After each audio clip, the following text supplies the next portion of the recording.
Let me start by saying I'm a 14-year-old male student from England. This happened to me a while back in September of 2020.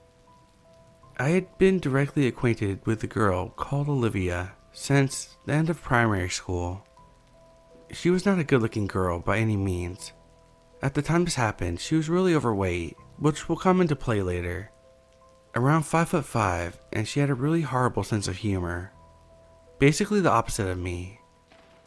One day, on the first week back after UK's first lockdown, she started following me on Instagram. Of course, I didn't find it abnormal at the time, but that was the start of a really strange, creepy ordeal. She would send me DMs most days, asking how I was, what I was doing, that sort of thing. It went on like this for 10 days, and while I didn't find it too creepy at the time, I had no idea how much worse it would get. After a while, she would constantly DM me, at least 10 times every few hours. She would start by saying how cool I was, which struck me as weird, as I was pretty much the definition of a nerd, and still am today, and how I was perfect. She would constantly remind me that she had dreams of me every night, and she wants to run away with me. That was when something finally clicked in my brain. I realized how strange this was getting, and I blocked her. For a few days that worked, before she made a new account. At the time, it was the same as the last time. Just the same odd messages about her loving me, but then it changed. It changed to her going on rants about how nobody liked her. Gee, I wonder why. And how she was going crazy without me. The weirdest was when she messaged me talking about how she was stress eating everything she could find because she was going crazy over love. This was getting too much now. I told my parents, who told me to put my Instagram account on private and tell them if anything else happened. Strangely enough, this worked. She had completely stopped everything. The creepy DMs, the new accounts, everything. Fast forward a month or so, to the middle of the night. I was going up a hill I live on to a supermarket to get some things for Halloween when I saw a girl around my age crossing the street towards me. I looked at her for a second before realizing that through the hood over her head, it was Olivia. I had been homeschooled by a private tutor for the last month to avoid her, so I was surprised when I saw it was her, but I did. Instincts kicked in and I began running up the hill. I heard her mumble, "Oh shit," before attempting to run after me. I might have been a nerd, but I was in good shape at the time, so I was able to get to the supermarket at least 30 seconds before her. I immediately went to an employee, who thankfully stepped in before she got there. She was out of breath. The employee grabbed her and went to a phone. He called the police and told them my story, mentioning that there was a knife in her pocket, which I never saw. During this time, she stared straight at me. I could clearly see that she had gone mad. She had clearly stuck to her word of eating everything she could find, as she had gained at least 3 stones, about 40 pounds. Her hair was longer and messier.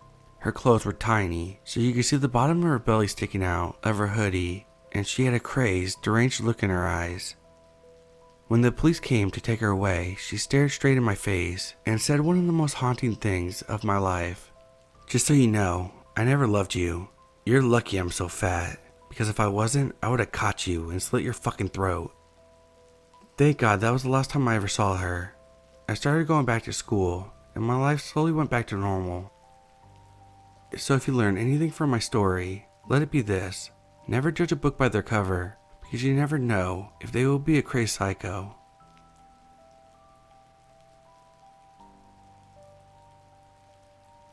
So this story happened to me about 2 years ago. For a little background, I have autism, and when I turned 18, my mom said that she couldn't take care of me anymore, and sent me to a sort of a group home for people with autism.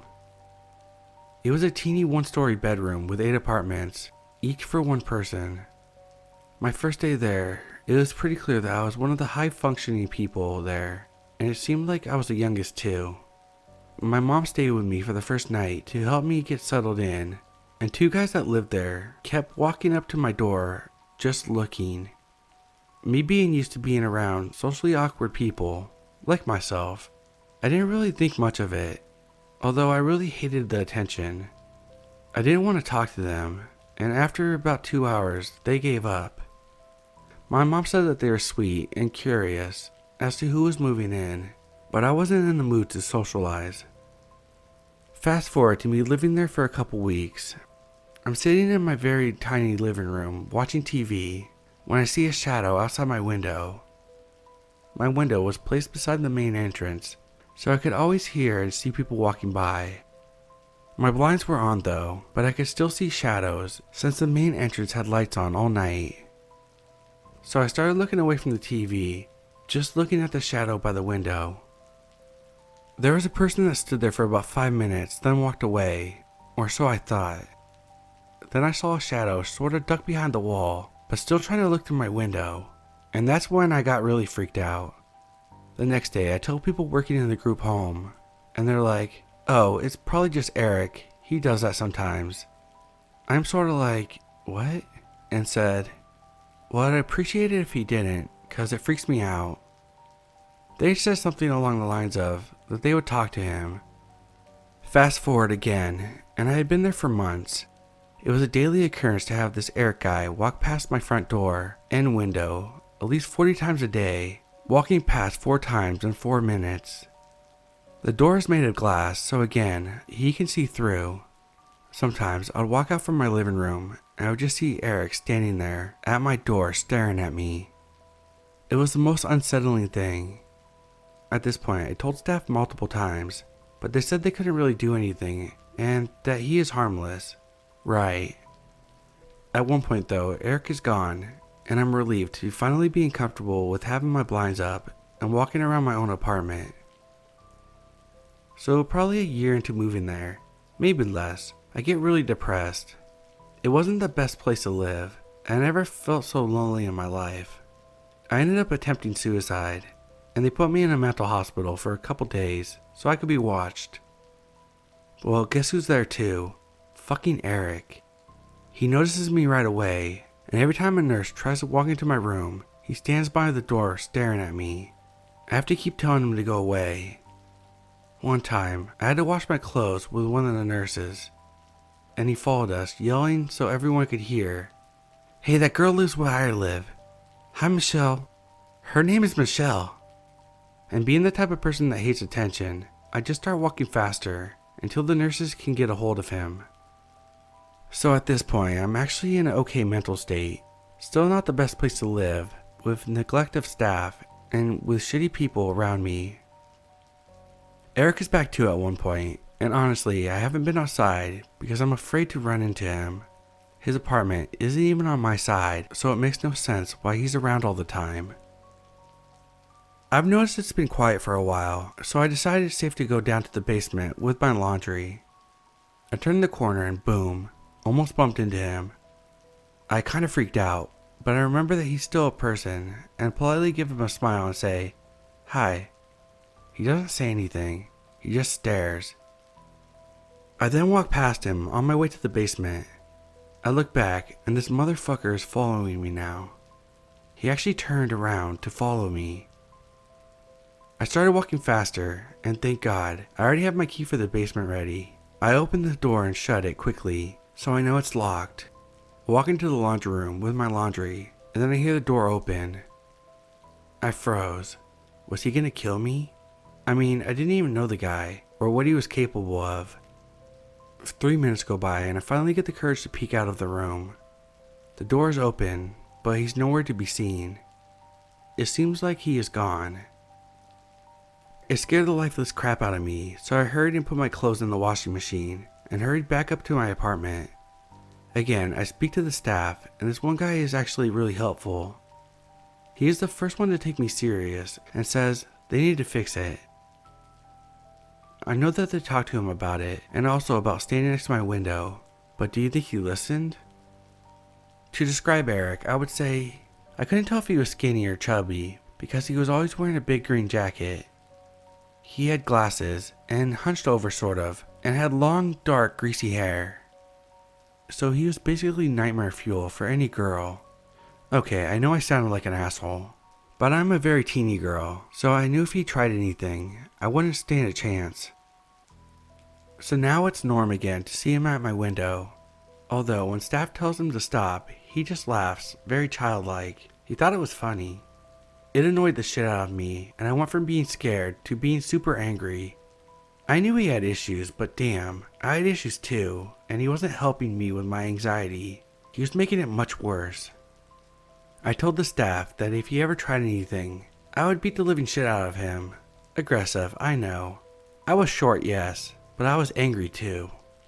They told me that wasn't allowed, and I reminded them that looking through my window and following me around wasn't allowed either. They agreed, but told me again that there was nothing they could do. I seriously considered calling the police at this point. The last thing he did that made me really angry was he walked past my door and window many times, as always, but then I realized he was gone. I sighed in relief, but I still had the feeling of being watched. My eye caught movement outside, and this fucking dude was hiding behind a tree outside my apartment watching me. When he saw me, he grinned and moved closer. I walked into the living room, not wanting to deal with this shit, and called my boyfriend.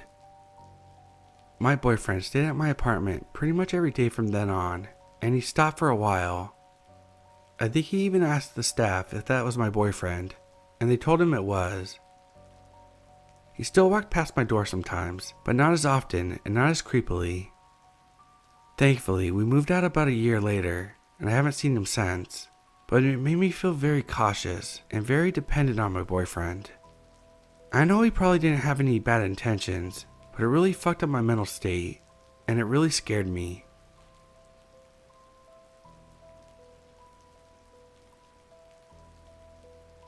I worked at a hardware store when I was in high school.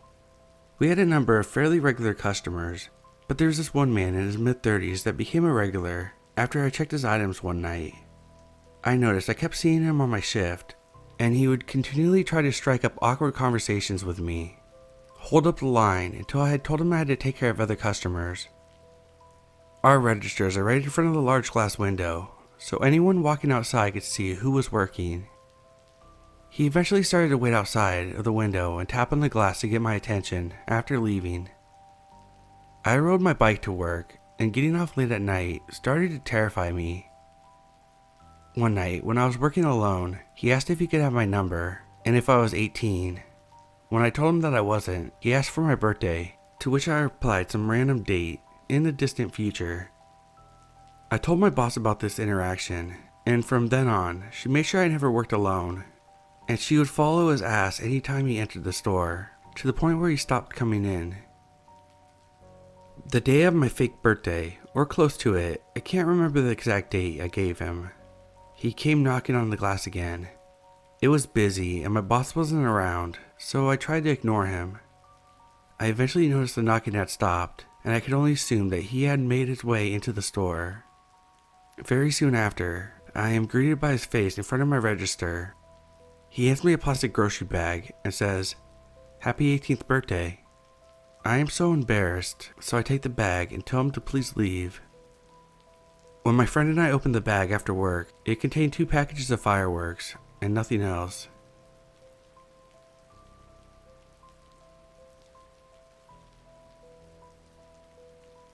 For some reason, my sister had plenty of stalkers, most just students from her school, so I wasn't really surprised when this guy was exposed. So I was walking my little sister to school, and we were talking. I had already graduated, and I was moving soon, so we were catching up. We enter an office in my sister's school, where you have to write down your name and get a visitor badge. I don't know of any other schools that does this. I walk in and I see a 20 to 30-year-old man stare at us the entire time we were there. I thought it was creepy, but I didn't care, so I just ignored him. My sister went to class and I was walking out of the office and the guy taps me on the shoulder. He asks me who I am and who I am to the girl. I tell him it's my sister and he lets me walk out, but the whole time I'm going to my car I get a feeling that this guy's watching me. He had a visitor badge on too. So when my sister gets home from school, I ask her about him and she just shrugs and says, "Yeah, I've noticed him for the past weeks." I asked her how many and she replied with, "Maybe 2 months." Now I'm worried, and I ask her if anything was off lately or something because she had been stalked twice before, cyber stalked, and I'm an overprotective brother. She tells me not to worry, and we both shrug it off, and she asked if we could play Minecraft. I said yes, and we were off. We built a nice house and went mining. That was when I got a weird feeling again, like eyes were on me. I ignored it and thought it was just being in a cave with 20 diamonds, so a good mine. I still got that feeling. My mom and dad were asleep, and I didn't want to wake them up, so I got up and told my sister to keep playing. I peeked out the windows and saw nothing, but when I turned around to go back to playing, I saw a shadow in the window with a camera. I walked back and put in a text message, "Don't react, but you're being stalked," and said loudly, "I'm gonna get some snacks." So I walked into the kitchen and called the police, and I was freaking out. I told them everything, and soon the guy was caught. Guess who it was? Mr. Creepy School Guy. My sister was horrified, and I told her not to worry, and this probably won't happen often. What I later learned about this guy is that he had pictures of her in the park, in the school, in her bedroom. This guy was crazy.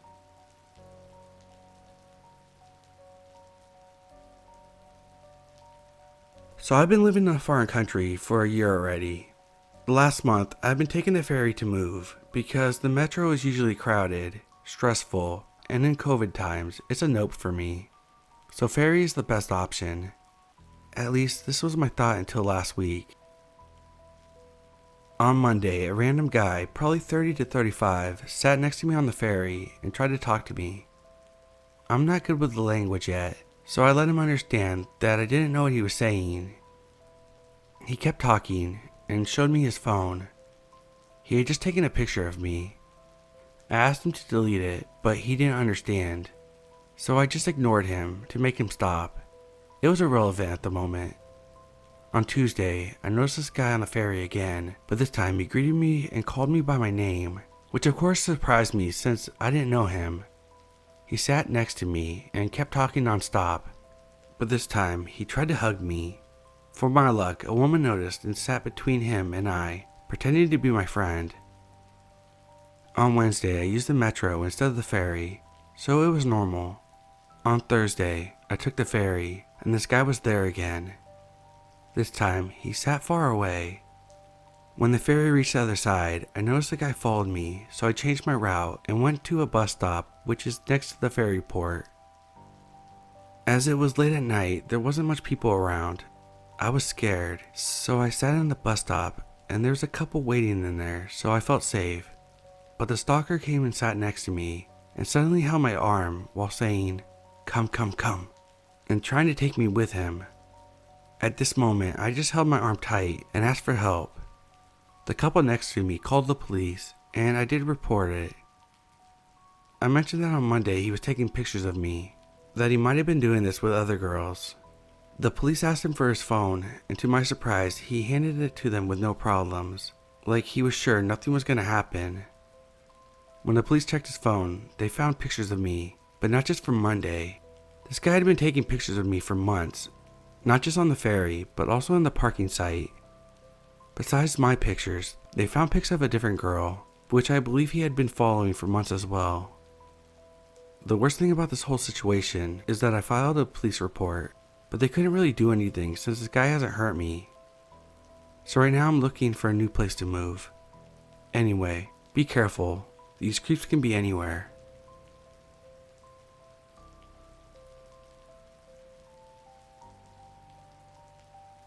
I'm a female. A few years ago when I was about 19, I got a job at a hot dog shop with a phallic pun for a name in somewhat of a shady area.